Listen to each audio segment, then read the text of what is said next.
In this problem, we have a 38 kilogram mass that's at rest on a horizontal surface, and it requires a 153 Newton applied horizontal force to make it begin moving. Find the coefficient of static friction between the mass and the surface. So as always, we're going to draw a free body diagram. There's our mass, 38 kilograms. There's our applied horizontal force. There's our weight, which is equal to m times g. M is 38. G is 9.81 meters per second squared. So 38 times 9.81 is 372.8 newtons. Whenever I'm calculating forces, I like to put a few extra significant figures in, and then we'll round correctly at the end. But we don't want to round too early and lose some precision on our numbers. We also have a normal force that acts upwards, and we're going to have a static friction force. This is going to be the maximum static friction force because this is the amount of friction that we can just maintain, and we're barely going to overcome it. So we have the maximum static friction force. So let's write a Newton's second law equation. We'll do the perpendicular direction first. I'm going to choose up to be positive. Normal force minus 372.8. The sum of those forces should equal the mass of the object times the acceleration perpendicular to the surface. This mass is at rest, so it has no acceleration perpendicular to the surface, which means the normal force can be found to be 372.8 newtons.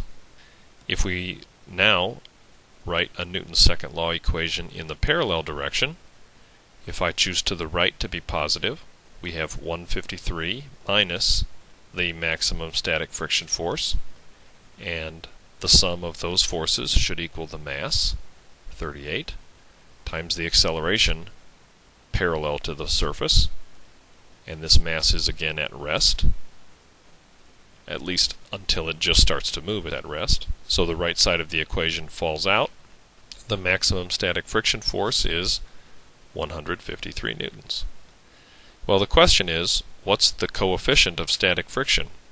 Well, the maximum static friction force is numerically equal to the coefficient of static friction times the normal force. So if we solve that for the coefficient of static friction, it's equal to the maximum static friction force divided by the normal force, both of which we know. And so you can see here that the coefficient of friction will have no unit, 0.41. To keep this 38 kilogram mass moving at a constant velocity, only 87 newtons is required. Find the coefficient of kinetic friction. We just got this 38 kilogram mass moving, and now we're going to keep it moving at a constant velocity. And to do that, we don't need 153 newtons of force anymore. We only need 87. Let's draw a free body diagram. There's our mass. There's our 87 newtons horizontally applied force. There's m times g, 38 times 9.81. There's our normal force, and there is our kinetic friction force. Recall that a kinetic friction force is always equal to the coefficient of kinetic friction times the normal force. If we do the same thing we did before, if we sum the forces perpendicular to the surface, Fn is positive minus the weight, 372.8. That should equal the mass of the object times the acceleration perpendicular to the surface. This mass is not accelerating perpendicular to the surface because it's not about to jump off the surface or be pushed into the surface. So the normal force, again, is the same as it was in the previous problem, 372.8 newtons. Now let's write a Newton's second law equation parallel to the surface. If I choose to the right to be positive, we have 87 newtons minus mu sub k times the normal force. And notice I've plugged in the value for the normal force that we calculated in the previous step. And this sum of forces should equal the mass of the object times the acceleration parallel to the surface. Now, be careful. This mass is moving, but we're told that it's moving at a constant velocity. And anything that's moving at a constant velocity has an acceleration of 0.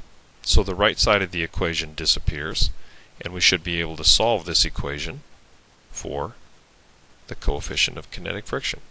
This is not a coincidence that coefficients of kinetic friction for any given situation tend to be smaller than coefficients of static friction.